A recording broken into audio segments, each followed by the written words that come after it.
Good Evening Business. Actu, experts, débat et interview des grands acteurs de l'économie. Allez, 18h13 sur BFM Business et donc le sénateur Jean-François Husson qui est avec nous. Bonsoir monsieur le sénateur. Merci beaucoup, rapporteur général de la Commission des finances du Sénat, sénateur LR de Meurthe-et-Moselle. C'est vous qui avez fait le buzz il y a 10 jours. Vous avez grillé la politesse à l'INSEE en allant, c'était le 21 mars, faire une descente surprise du côté de Bercy pour recueillir des documents confidentiels sur l'état de nos finances publiques. Pourquoi vous y êtes allé, monsieur Husson? L'INSEE allait sortir ça 5 jours plus tard. C'était pour faire de la gesticulation? C'était quoi l'idée? Non, le sujet est trop sérieux et la situation est trop grave. Pourquoi j'ai pris cette initiative?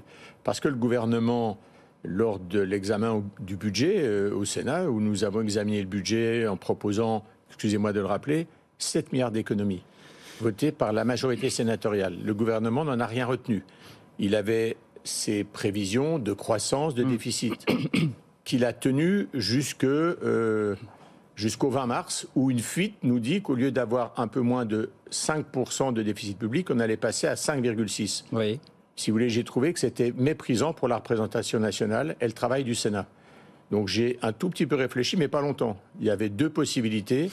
Une commission d'enquête, il faut du temps. Un contrôle sur pièce et sur place. Donc, dans la demi-journée qui a suivi, effectivement, je me suis rendu à Bercy pour rencontrer les services parce que j'ai souhaité savoir de quelle manière le gouvernement et quand il était informé. Mais vous avez eu des mots très durs à ce moment-là et ensuite à l'encontre de Bruno Le Maire. Vous dites clairement, vous l'accusez de cacher l'état réel des comptes pour 2024. Entre parenthèses, si rien n'est fait en l'état actuel des choses, nos déficits, ils sont à combien à la fin de cette année 2024? Donc 5,5 à la fin de l'année 2023. Alors, 2024, on irait où là? L'année 2024, il peut être à 5,6, 5,7. Ouais. Et en 2025, à 5,9. Ça, ce sont des notes sous réserve. Si rien n'est fait, hein. Voilà, tout à fait. Voilà, c'est des notes, donc effectivement, c'est des notes que le gouvernement a gardées par devers lui. Oui. C'est son droit, il retient l'information, il a le droit, mais il a surtout le droit d'agir. Et quand je dis le droit, il a un devoir d'agir. Et il a fait ni l'un ni l'autre. Et donc, à force de laisser filer, si vous voulez, la dépense, la dette, aujourd'hui, j'ai posé la question jeudi, puisque je me suis invité à Bercy le 21. J'ai répondu à l'invitation des ministres la semaine suivante, donc jeudi dernier. J'ai posé à nouveau la question en disant quel est aujourd'hui l'état prévisionnel du déficit? Quel est le montant de l'effort que nous avons à faire? Eh bien, parce qu'on va se dire les choses.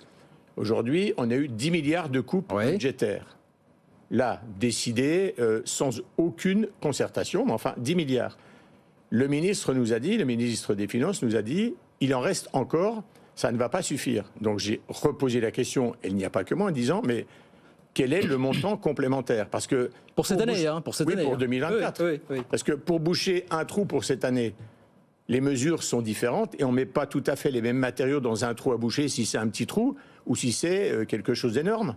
Là, aujourd'hui, c'est la face nord et on est à plus de 3000 mètres, puisqu'on a plus de 3000 milliards de dettes. Donc, je pense que l'heure est grave et il est temps que le gouvernement pose les choses. De toute façon, il va devoir le faire, puisque nous avons une échéance là, ce mois-ci, par rapport au programme de stabilité européen. Donc, c'est bien l'Europe, mais il faut aussi... je dirais, être au rendez-vous, et notamment des comptes bien tenus. Qu'est-ce que proposent les Républicains sur le sujet pour aller chercher? Alors, on le sait, combien de milliards déjà pour ramener nos déficits au niveau prévu, 4,4% à la fin de cette année? Est-ce que l'objectif vous paraît tenable? Et non. Si oui, à quel prix? Non, vous dites non. On va voir qu'il n'est pas tenable. On ne peut pas revenir d'un coup de baguette magique de 5,5 à 4,4, sachant que nous sommes... 2023, on n'a pas tenu les objectifs, vous dites 2024, on ne les tiendra pas. C'est pas la peine de s'exprimer. Vous allez voir que le gouvernement va les corriger. Il va évidemment être tenté de minimiser, mais je pense que nous arrivons à un moment de vérité. Je pense que la situation est grave. Je le dis, sous la Ve République, hors temps de crise, c'est la plus grave crise des finances publiques.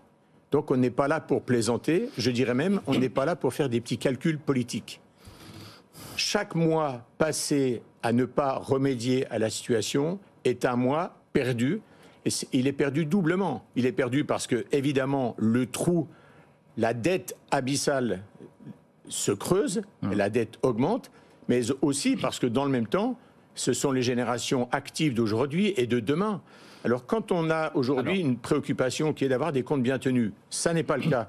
Qu'on a une dette écologique et environnementale, climatique, qui n'est pas mince, qui ne dépend pas que de la France, la responsabilité est double. Et moi, j'invite le gouvernement à faire face à cette double responsabilité.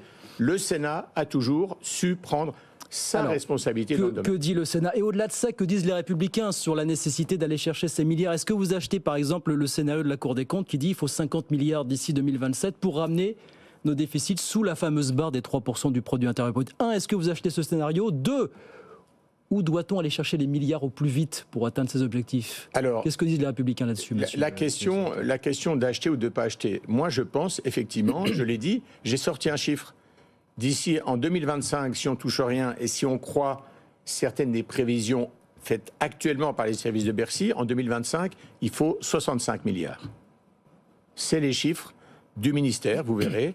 Je les ai, voilà, ils sont noir sur blanc dans des notes. Les chiffres qui sont cachés, vous nous dites ça ce soir. Ce sont les chiffres cachés aujourd'hui. C'est des chiffres qui sont dans des notes. 65 milliards, vous dites? En 2025. Oui, c'est dans une note de Bercy.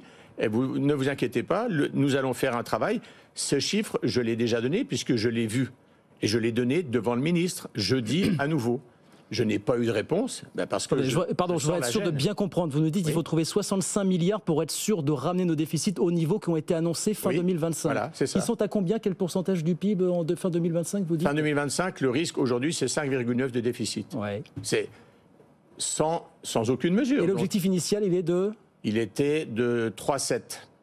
Ah, donc pour aller passer... Il y a 2,2 points. Voilà, donc pour aller à 3,7, il faut 65 milliards d'euros, c'est ça que vous nous dites. Et quand est-ce que le gouvernement va sortir du bois sur ce sujet là? Écoutez, je pense qu'il va y aller à pas mesurer parce que au regard du handicap dans lequel la France se trouve, il faut quand même juste rappeler qu'on est en termes de fiscalité le pays en Europe qui a la fiscalité la plus élevée, impôts et taxes. En termes de dette, on est les troisièmes. Et en termes de dépenses publiques dans les pays développés, nous sommes les premiers. C'est des indicateurs préoccupants. Quand vous y ajoutez l'état du commerce extérieur avec un déficit de plus de 100 milliards d'euros, voilà, ça veut dire qu'il y a quand même du travail à fournir. Heureusement, il y a quelques sujets sur lesquels les résultats sont plus intéressants, j'en conviens, sur l'emploi. Mais aujourd'hui, il faut être plus productif et il faut créer plus de richesses. Bon, d'où la question que je vous posais. En une grosse minute, malheureusement, on est quasiment au bout, mais une grosse minute, où va aller chercher rapidement ces gisements d'économie, monsieur Husson? Voilà. Qu'est-ce que disent les Républicains là-dessus? Ils ne sont pas toujours au diapason sur ces sujets. Hein, mais est-ce que le gouvernement est au diapason? Moi, j'ai pas dit ça. Non, mais qu'est-ce qu'a fait le gouvernement? Première annonce. Non, mais vous. Non, pardon, il reste une minute. D'accord, mais le ministre en charge des comptes publics, qui est quand même en responsabilité aujourd'hui, il dit qu'il faut désindexer les retraites de l'inflation.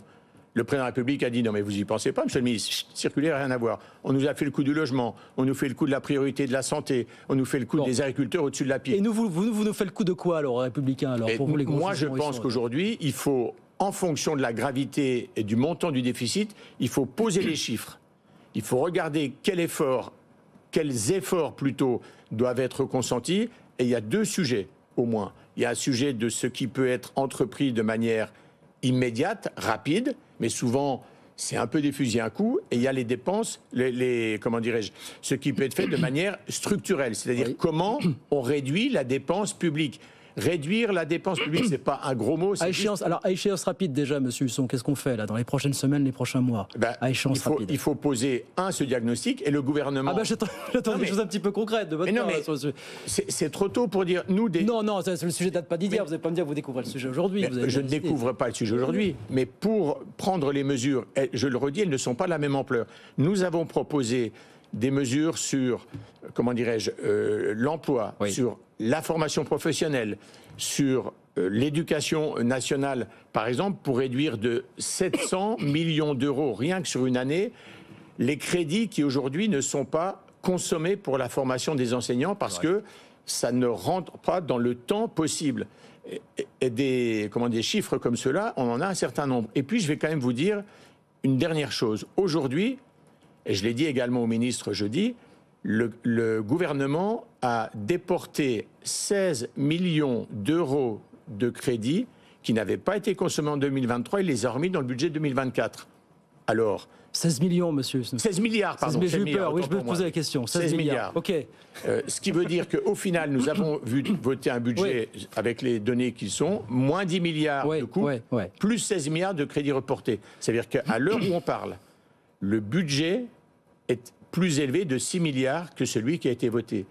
Comprenez qu'il y a de la dissonance. J'attends aussi, comme je l'ai demandé au ministre de l'économie et des finances, des réponses claires sur le sujet. Nous ne pouvons pas tricher. C'est le moment de la vérité et c'est le moment du travail collectif. Mais pour ça, il faut des bases solides. Je comprends donc, à vous entendre, ce sera le mot de la fin, que toute la vérité n'a pas été dite sur l'ampleur des déficits aujourd'hui. Ça aurait été. Vous nous dites, il y a encore des chiffres qui vont tomber là, qui sont cachés. Mais vous les avez publiés, vous les avez placardisés? Moi, je les connais. Vous les connaissez. Voilà, puisque c'est le contrôle sur pièce et sur place. Bon. Mais puisqu'on va avoir, nous, une mission flash de la Commission des finances pour essayer de comprendre depuis quand le gouvernement, comment il travaille, comment les services alimentent le gouvernement pour l'aider dans la prise de décision. C'est tout ça qu'on doit bien comprendre pour savoir si effectivement il y a eu un retard à l'allumage, pas de chance, ou bien alors si le gouvernement a mal agi.